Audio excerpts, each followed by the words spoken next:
Good day. It is Althea from the Bible in 1 year. Today we spend time in John 11, verse 1 to 44. Death in my heart. In this section, we read about Lazarus and his two sisters, Mary and Martha, a family that was close friends with Jesus. Lazarus fell gravely ill, and the sisters sent word to Jesus, an outcry for him to come and heal him, for they have witnessed his miracles firsthand. Lazarus mean the one whom God helps. Martha, the practical caregiver. Mary, the listener.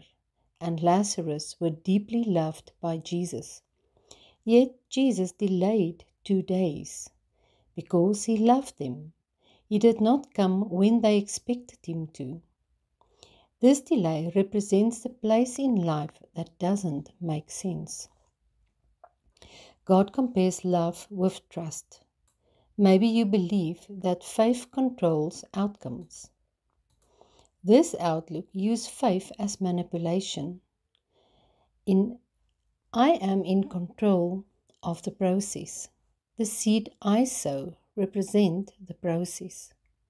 The harvest represents the result. The longer we try to control the result, the more frustrated we become. Often His love is proven in what we choose not to do. We should not serve Him for what He does, but for who He is. God will take care of the outcome. Jesus responds to the call in verse 4. This sickness will not end in death, but for the glory and honor of God, so that the Son of God may be glorified by it. Jesus gives a small preview. Don't you worry, wait and see. But they did not understand it like that, because some things only make sense after the outcome is revealed, after the miracle. Faith must be put into action.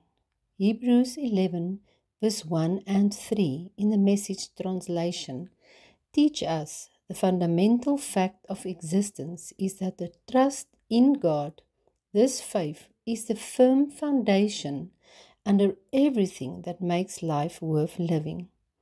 It's our handle on what we can't see. By faith, we see the world called into existence by God's word, what we see created by what we don't see. We need to see yourself or the situation restored even before restoration started. You need to sow the seed and trust God to bring the harvest. Everybody experienced a Lazarus in his life. Jesus breaks the news plainly to them in verse 14. The moment that you realize it is too late. Thomas pessimistically says, "Let us go too, that we may die with him," meaning I believe in who Jesus is, the Messiah. If following him means I have to die too, then so be it. The faithful will follow anyway. Lazarus was dead for 4 days.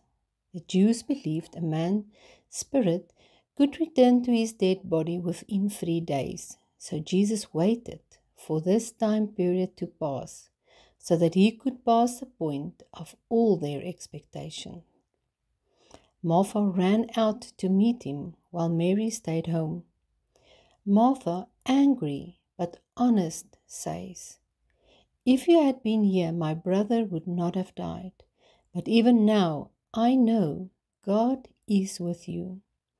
She confessed in verse 22 and 24, "My situation is dead, but I am here. I still believe in you. You are Lord and you are capable." Jesus told her, "I am the resurrection and the life." Her faith was not in the outcome, but in his identity. Mary, on the other hand, come broken and frustrated at his feet in verse 32, saying, "If you had been here." Jesus, moved by her tears, asked, "Where have you laid him?"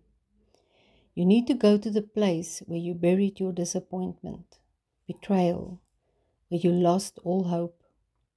Everyone has such a cave, an emotional place where we hide, where we stop living and start pretending. The stone at the tomb represents a guarded heart. Jesus could have moved the stone, but he didn't. He waits for us to open our hearts to him for healing. Martha feared the offensive odor of what was inside.